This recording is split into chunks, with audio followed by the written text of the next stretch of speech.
Today on the Locked On Steelers podcast, I'm your host, Chris Carter. We're joined by Mark Kaboly of The Athletic, Steelers beat reporter for them. And there's been drama surrounding, did Justin Fields struggle in minicamp? I want to talk with Mark because a lot of people are pointing to something that he said that kind of started this rumor. And I want to address that, where Justin Fields stands. We'll have clips of Justin Fields as well as talk about Russell Wilson, all here on the Locked On Steelers podcast. Let's get into it. You are Locked On Steelers, your daily Pittsburgh Steelers podcast, part of the Locked On Podcast Network, your team every day.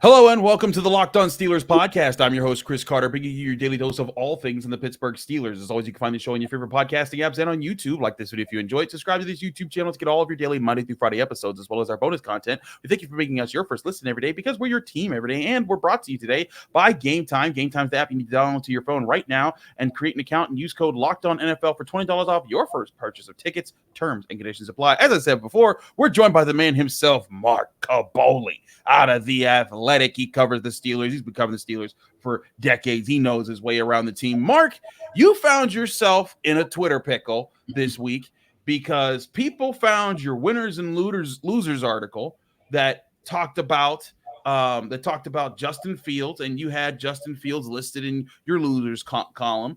And your article, and I'm going to quote it here before we get into this. You said, quote, "Don't get bent out of shape with Fields finding himself on this list. His talent speaks for itself, but unlike Wilson, he has a lot of obstacles to overcome for an opportunity this year. Fields didn't get many first-team reps. That's significant for training camp. More than that, you can see what made him a first-round pick. He has talent. You talked about his arm strength and his playmaking ability. However, he showed inconsistent accuracy and relied on his feet too quickly after his first read. That stuff can be, you even say, quote, that stuff can be fixed, but maybe not throughout a first training camp." Mark, that got spun into Mark Kaboly says Justin Fields is struggling in training camp, and everyone thinks that you hate Justin Fields now. I want to give you a chance to clear the air here. Yeah, I mean, come on. You read it perfectly. You know what? I really appreciate that, Chris, because you actually read it. I mean, the only thing I've been saying about Justin Fields is two things. It's going to be very difficult for him to unseat Russell Wilson just because of Russell Wilson being the vet, the first choice, so to speak, of the Steelers, a very limited time, the history of Mike Tomlin not really having quarterback battles within the preseason at all. He might view it as that. And number two is, I said, his accuracy has been inconsistent. I didn't say terrible. I said inconsistent. Every time that he would throw a rocket ball, you'd be like, wow, this guy is unbelievable. And a couple plays later, you'd be like, oh, my, where was that intended for? So, I mean, you saw it too. I mean, I'm not the only one that sees this type of stuff. That's all I mentioned. He was inconsistent with his accuracy a little bit. I would never say the word struggle when it turns to OTAs or minicamp. That's stuff that you're just trying to learn and just trying to get some reps right there. The stuff that is tangible, where you can see, was the inaccuracy at times. Once again, this doesn't mean he's not going to be the quarterback of the future. He could be a guy that they turn to next year and be a star. I just think he needs a little work, needs some mechanics fixed, and needs to get that accuracy pretty much dialed in.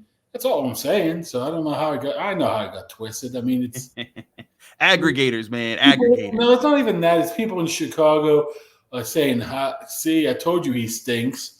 Type of stuff. So that starts it a little bit. No, I mean, Justin Fields, he's a little bit of a work in progress, but we all know that coming in. Exactly. The only thing I could tell you, now, like I said, you can probably back me, and I'm going to put words in your mouth. The throws are sometimes great and sometimes iffy. That's all I was saying.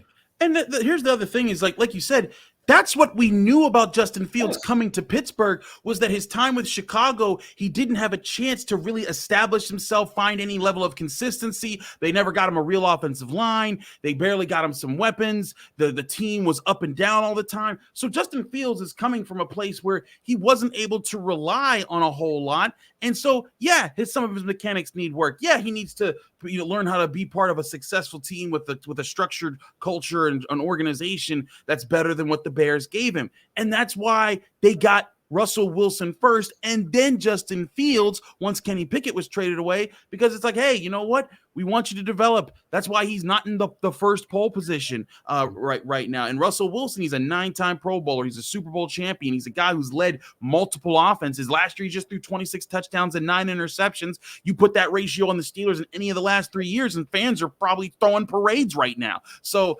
I look at this and I think that, like you said, and the reason I wanted to bring you on and talk about this right away was because I saw how this was getting spun as to Mark Kaboly doesn't like Justin Fields. And I'm like, that's not what Mark said. And so I think it's important that as we try to do on this show, we try to stick to the facts and not spin narratives that just spin wildly out of control and create these hate spaces in the NFL. You know what, to tell you, I mean, there was a lot of talk, it's mostly nationally, about who's going to start. Is there going to be a competition? For me, it's not a bad thing for Justin Fields to sit and wait and learn. I agree. And be ready for next year. If he's ready for next year, I know the contract has to get worked out and all that type of situation. But you got a young, talented guy. You get a couple of things worked out, him learning the system, learning how, like you said, to play in an organization like this. And you can go to him next year. That's great. I still think that's a very good possibility of happening. I would probably say there might be a better chance of Russell Wilson leaving after the year and Justin Fields being that guy rather than vice versa. But, hey, if Russell Wilson is going to start, I mean, come on. We know this already. He's going to start. And if he does what he did last year, the 26 touchdowns, the handful of interceptions, compared to what they got out of that quarterback play last year, this could be a 12-win team. I mean, he just can't screw up, and he's not going to. I mean, in training camp, there's just a short amount of time. What are we talking about? 16 practices? Mm-hmm. You really think that they're going to give Russell Wilson is going to be that bad in a 3-week space to be able to let somebody else take this job? No way. Use your head a little bit. But that's not a knock on Justin Fields. Justin Fields learns. They could come to him September 8th and say, Justin, we want you to sign a 2-year deal, and you're going to be our quarterback in the future, and I would not be shocked. That's where I think that this makes the most amount of sense here. We're talking about a guy like Russell Wilson, who, by the way, in his best years with the Seahawks, when he was dangerous and he was making all the plays and he was developing, his profile, he played in an offense much like what the Steelers want to do this year, that ran the football and played great defense. You think back to Marshawn Lynch and beast mode and the beast quake and all the things he did. That's what the Steelers want to do with Jaylen Warren and Najee Harris. They want to have an offensive line that dominates the line of scrimmage. You think of the Legion of Boom. That's what the Steelers want to be. Granted, they'll be different. They don't have like a real Joey Porter. They hope develops into a Richard Sherman-like player, but that Seahawks defense don't got an edge rusher that's like TJ Watt, and they're stacked at linebacker. Heck, we just showed a clip on yesterday's show of Aaron Curry, the Steelers linebackers coach, talking about and comparing this linebacker group to that linebacker group with Bobby Wagner and KJ Wright. So if anything, I think it makes a lot of sense for Russell Wilson to be the guy that has the pole position, that gets the chance to start this year, and then Justin Fields can say, hey, that's the way that we need to conduct this offense, because that's not the style of offense they wanted him to play in Chicago. I mean, for a guy like Russell Wilson, it's not going to take much, right? It's going to be hit some of the throws that Kenny Pickett missed last year. And you can go on YouTube or whatever and see a handful of throws. You're like, wow, Kenny, if you just would have hit that throw, the game would have been different. Those type of throws I think Russell Wilson can make. Is he going to be perfect? No, of course not. But I don't think he has to be perfect. I think he needs to run this offense the way they want it to run, convert the third downs, all the cliches that you have out there, run the ball, and they'll be able to win a bunch of games for him. Plus, I mean, I've been harping on this since day one, that veteran leadership. We might scoff at it or whatever. Mike Tomlin takes great pride in having a guy like that. It might be Russell Wilson being phony. Who knows? I don't know Russell Wilson that well to be able to make that determination, but it doesn't matter. As long as he has those other 10 guys in that huddle believing, which I think he does, then that's all they need, and that's more important than a lot of things. Absolutely. I want to talk more about Justin Fields and include clips from Justin Fields actually talking with us at Minicamp. We'll do that next here on the upcoming segment here on the Locked On Steelers podcast. Chris Carter, Mark Kaboly, stick with us. We'll be right back. But first, I want to remind you, this show is brought to you by Game Time. Game Time is the app you download right to your phone right now, or go to the website, gametime.co. There you can buy tickets to your favorite events without it being stressful. Game Time helps you book tickets for your favorite sporting events and so much more. Whether you're looking to score tickets for the next Pirates home game where Paul Skeens is going to pitch, or you're a Steelers fan looking to buy tickets for next season to get ahead of the game, all that can be found on Game Time, an app that's fast and easy to help you buy tickets, even up to the last minute, for sports, music, comedy, and theater events near you. They give you killer deals and have a best price guarantee that can't be beat. Plus, when you get there, you can save up to 60% off when you buy tickets, even up to the last minute. And with their best price guarantee, if you find tickets for the same event in the same section in a row for less somewhere else, Game Time will credit you 110% of the difference of those prices. Snag the tickets without the stress with Game Time. Download the Game Time app, create an account, and use code LOCKEDONNFL for $20 off your first purchase, or go to their website, gametime.co. Terms and conditions apply. Create an account and redeem code LOCKEDONNFL for $20 off. Download Game Time today. Last minute tickets, lowest price guaranteed.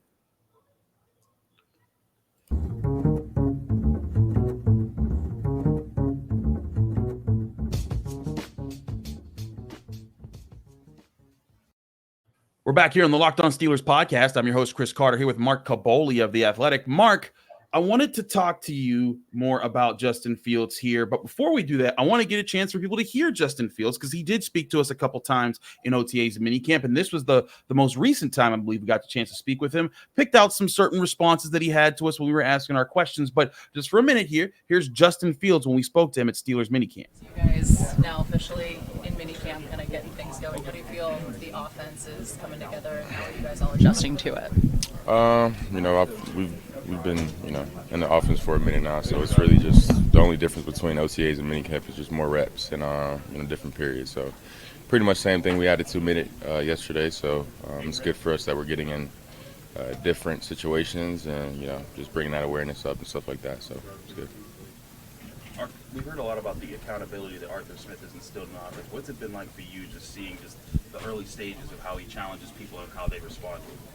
At the end of the day, I think we're all grown men in here, so you should automatically take accountability for everything you do on the field, whether it's something good, whether it's something bad, and I think everybody's responded well to that. So I think that does nothing but makes everybody better, allows your teammates to put more trust in to whoever it is that's taking accountability at the time.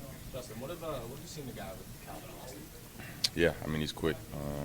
He can create a lot of space in small spaces. So he's quick, savvy with his route running, and he's just a hard worker. There's some plays where he knows he's not getting the ball, and he's still winning the route. So just to have that player, a player like that, give that much effort on the field every play, it's really good to see, and I think it's really going to rub off on the other guys too. What's it been like working with Tom Orr, and what's he been kind of working with you on? Yeah, Tom's been great. Just his attention to detail, the way he comes, in each and every day. He comes in as the same guy every day, and to be honest, I don't think I've had a coach that detailed as Tom. He's very detailed in terms of practice reviews, sending us the info, breaking down each and every play, and really just focus on the details. To be honest with you, I think that's the thing that sets him apart. And he pushes us to be hard. Our indie periods are conditioned, so of course that's good for us. But he's been great so far. So excited to allow our relationship to grow, and excited to work with him in the future. Have you really good deep ball efficiency numbers in your time in Chicago, especially last year? What does Arthur Smith and the offense talk about you about trying to make that, incorporate that into being a big part of this offense? I think we have fast guys that can get down the field with speed. Guys like Quez, Calvin, Scotty, Van. Me and Russ. We've had a lot of deep ball success and a lot of explosive plays in the past. So that's just what I guess how our offense is built, to be honest with you. But our job is to create explosives and push the ball down the field. So anytime we get those ops, we definitely want to capitalize on those. Are your coaches stressing any part of your mechanics in any way? I think there's always room to improve mechanic-wise and stuff like that. So I think Matt Baker, he's a quarterback assistant. He usually stays on me the most about it. So I appreciate the fact that he does that, and I usually make sure he doesn't make sure I just stay on top of it, as a whole, and make sure my mechanics are always clean. When we talked to Russ yesterday, Russ said that he personally felt kind of revived, being at another stop in his career. Is there any of that sense of maybe rejuvenation or feeling revived? Obviously, you haven't been in the league for 13 years, but is there a new energy that you get being in a different organization, going through minicamp in a different way for the first time? I think so. Just being around a new team, an organization that's just with this culture. Me being in two different places now, I realize that you don't get this culture everywhere. I think Chicago, they are kind of changing the narrative now. But this has just been the culture here for so many years to where you can see it. It's just the way that we attack each and every day. And Coach T, he stays honest about it. So I think just having that and reiterating that each and every day that keeps guys on their toes and guys ready to compete each and every day. So a lot of different things there, Mark. But I think one thing that I take back from all of this is Justin Fields isn't coming in here with any delusions of grandeur. He's not trying to take over the world. He's not trying to just jump in. He'd love to be the starter, sure, but he recognizes hey, this is a new offense that everybody's learning right now. This is Russell Wilson's an experienced quarterback that he has the opportunity to learn behind and work with during training camp. And this is an opportunity for Justin Fields to reset his career because he got cast away by the team that drafted him in the first round. A lot of quarterbacks, when that happens to them, they don't bounce back, or they're career backups. This is his chance. If he approaches this year the right way, takes it seriously, and improves himself, this could be his chance to revive that. And that's where I think Russell Wilson talked about reviving. I think he recognizes this is an opportunity to revive his career. Yeah, not many times you get to go somewhere and have a guy of Russell Wilson's resume, and even Mike Tomlin's resume, or even Arthur Smith, that fact. I find it intriguing that Justin Fields said he was working on his mechanics with, was that Matt Baker, their assistant quarterback coach? So kind of ironic there that he even recognizes that needs to be some work done with the mechanics as well for him. But yeah, Fields has an opportunity here.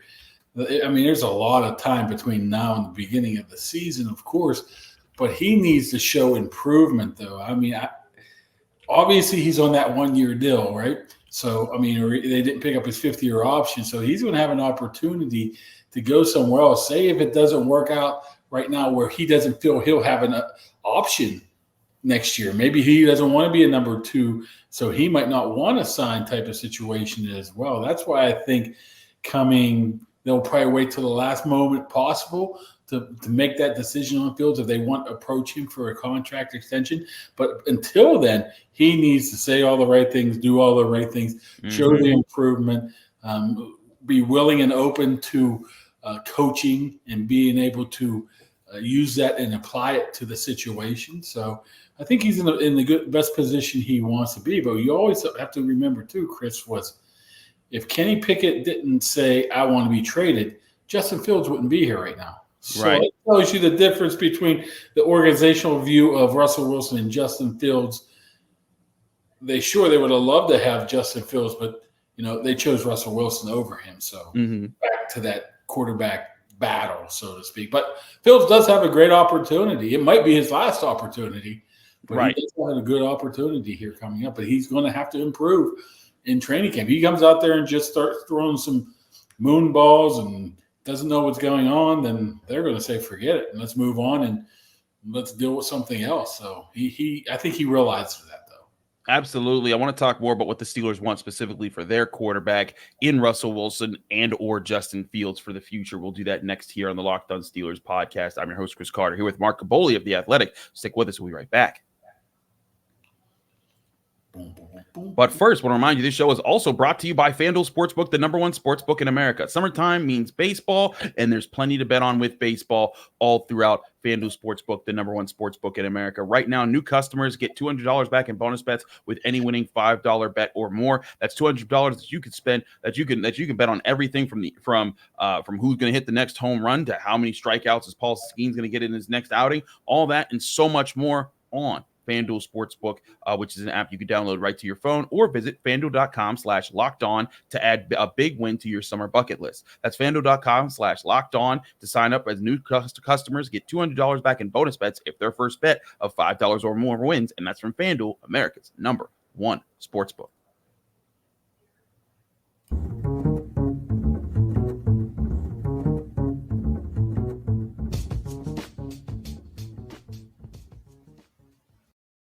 Back here on the Locked On Steelers podcast, I'm your host, Chris Carter, here with Mark Kaboly of The Athletic. Mark, I want to talk more about what the offense is going to ask of the quarterback position this year, because there's some people out there that think that, well, neither of these guys can light up the scoreboard and throw, can compete with Patrick Mahomes and Josh Allen and Joe Burrow. And I continue to look at the way the Steelers have constructed this roster and the way that Arthur Smith looks like he's putting together this offense. The quarterbacks aren't going to need to keep up with these guys. This offense is going to be about possessing the football, running the football, using the pass to play off of running the football, and setting up the defense to have shorter games where they can dominate and not have to be on the field as many times as they were last year, because the Steelers were terrible at time of possession for the first half of the season. Do you look at this as that being an easier opportunity for both Wilson and Fields to fit in, because they're not going to be asked to throw 50 times a game most times? I think it's easier for Wilson because, like you said, he's had a history of doing that over his career. He knows what was able to win. He knows how to convert the third downs. He was very good inside the red zone. Those are the things he has to do this year. He doesn't have to go out there and throw, 4 touchdowns in a game. I mean, he doesn't really have to do that.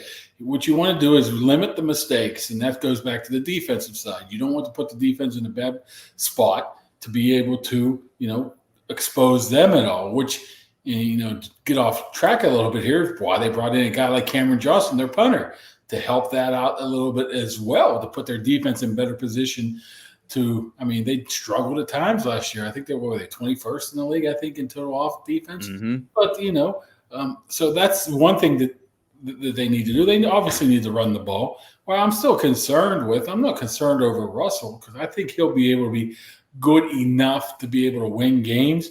Where I get concerned at is that number 2 receiver spot. It sounds, we're just blowing into the wind here, or spitting into the wind. Is that what they call it at this point? I know the Steelers love what those guys did in training camp or minicamp and OTAs, but come on, we all know what's going to happen week 1 if there's not a legit number 2. All of a sudden, George Pickens taken out of the game. All of a sudden, that trickles down to, more heavy boxes, less running success. George Pickens taken out of the game. Now you're asking Calvin Austin and Pat Freiermuth to win games for you. So it can go south in a hurry here. So I still think there's a little bit more needs to be done, or a lot more needs to be done with the wide receiver position. But I think Russell will be a guy that don't lose it for us type of mentality.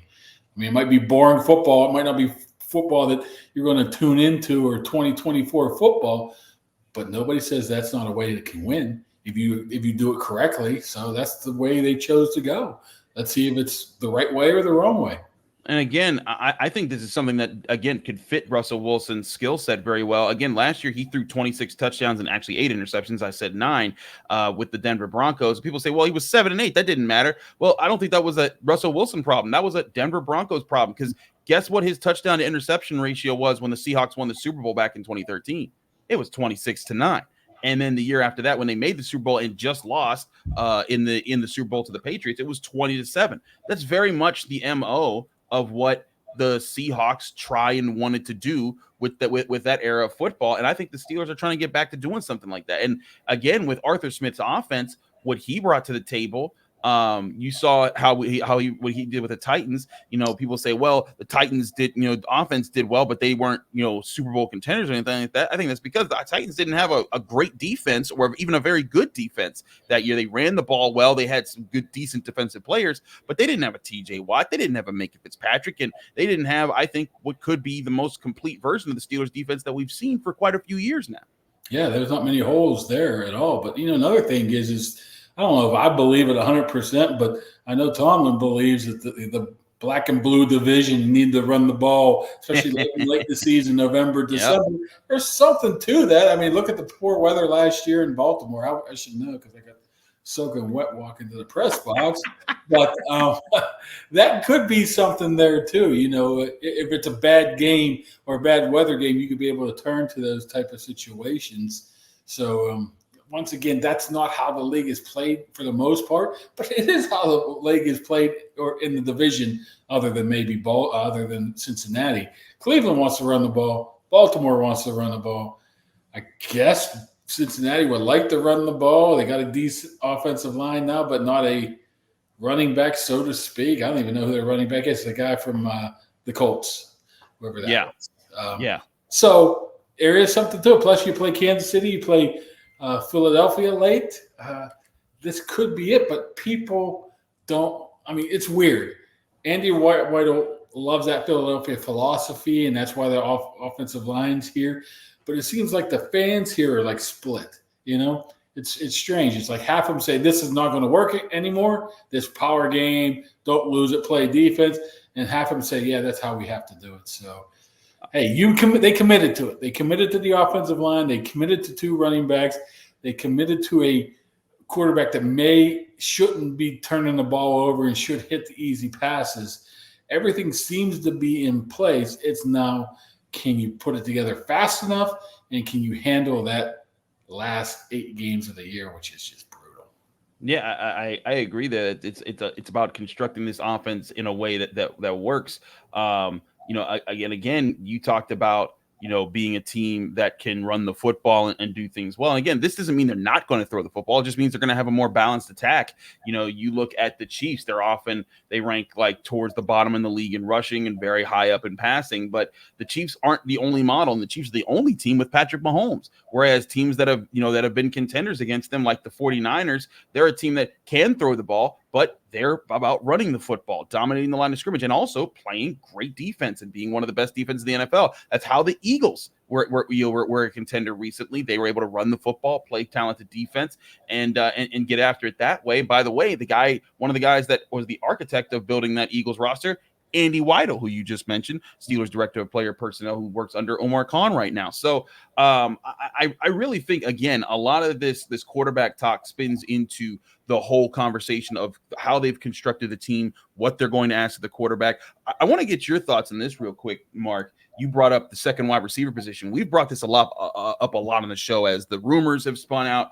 What do you think is the most likely thing to happen? Not what fans want to happen, not Brandon Ayuk or trading for DK Metcalf. What do you think is actually the move that you foresee the Steelers taking to the starting when the day one starts? They play the Atlanta Falcons in Atlanta. Who's going to be their 1, 2, and 3 at wide receiver? Well, let me preface this by saying I'm never giving up on Omar making a big splash at some point, even though I'm going to say I don't think it's going to happen. Just for the fact that tons of money. I mean, you look at $30 million potentially for IU plus draft picks. I don't know if you want to go down that route with TJ Watt's contract up and you got to pay a quarterback. So the way I look at it, they'll find somebody here on the final release day, was at August 27th, 28th-ish, where they have to cut down to 53. They'll find somebody they can bring in. It's not going to be a great guy. It's not going to be a guy that turns heads. They're going to need play from the Roman Wilsons and guys like that. But I think Pat Freiermuth all of a sudden gets amped up a level here, and they're going to ask a little bit more from him. So, and another one that's really, really interesting to me is Cordero Patterson. I agree. There's no way you give him 2 years and $6 million to be a kick returner. Yeah. There has to be other plans involved. And they're saying, hey, you probably say, hey, well, why didn't you see it in training camp? Well, he wasn't there in minicamp for the most part. OTAs, he was there a couple of times, and they're just going through basic stuff. We'll see that more in training camp, but something tells me that there's more to it there. This is a big guy that can run the ball, who's been a wide receiver for 8 to 10 years, his first 10 years. He could be somebody that takes up the slack as well.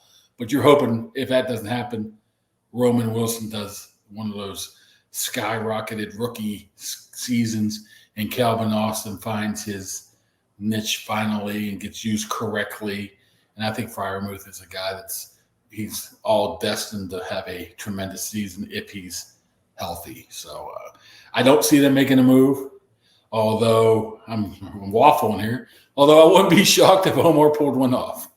Listen, Omar Khan has kind of shown, hey, don't underestimate his ability to bring the splash, to surprise everyone. But at the same time, I've been with you. Like, I've been on the side of, like, people say, oh, just go trade for Brandon Ayuk. That's simple. Yeah, giving up a first and change for a guy that you're paying $30 million for, that's not that simple. There's a lot of other things that would have to happen along with that. And there's other guys I've talked about, like Cortland Sutton, that can make sense. But I think at the end of the day, that move only happens if training camp goes very poorly for multiple players. If Roman Wilson looks like he is not playable out of training camp, if Calvin Austin looks like, okay, he's still not, he can't be even a consistent number 3 option on this team, I think that's when the Steelers might say, okay, we missed on a lot of these receiver guys outside of Pickens. Let's see how we can address things there. But again, they'll only do it if the price is right. And the price tag and the picks now, all of a sudden the price tag is going down a little bit. It's probably want to be a first and a second, whatever it was. Now the longer you wait, the more noise you hear out of Ayuk not wanting to be there, not showing up. All of a sudden it might be, hey, here's a 4th rounder, just take him. Then maybe you can work out a deal. I don't know. I don't know how they work those things, but he wants 26, 28, 30. And that at the numbers the receivers are getting in the year he had last year and his ability to block, which you just can't even put into terms of money-wise and how much it might help out this offense in that way, it would be well worth it. I just don't know if they're willing to go down that route. Absolutely. There's a lot of things to still cover about this team that we will continue to cover all throughout this offseason as we get ready for training camp in late July. Mark, thanks so much for joining us here on the Locked On Steelers podcast. Let people know they can find you, follow you, and get more of your work. Well, I just say you go to The Athletic and actually read the story before you comment on Twitter and before you call me names. Let me reiterate one more time. Justin Fields has just been inconsistent with his throws. Nothing else. No bad attitude. No, doesn't want to be there. Doesn't have struggling. No. So other than that, we're good. Absolutely. He's Mark Kaboly of The Athletic. I'm Chris Carter. Follow me on Twitter and Instagram at Carter Critiques. Read my work at the Pittsburgh Post-Gazette, post-gazette.com. Find me here on the Locked On Steelers podcast every day, Monday through Friday, breaking down your Pittsburgh Steelers. We'll see you tomorrow. We got Derek Bell joining the show. It's going to be a fun one. We'll see you here on the Locked On Steelers podcast.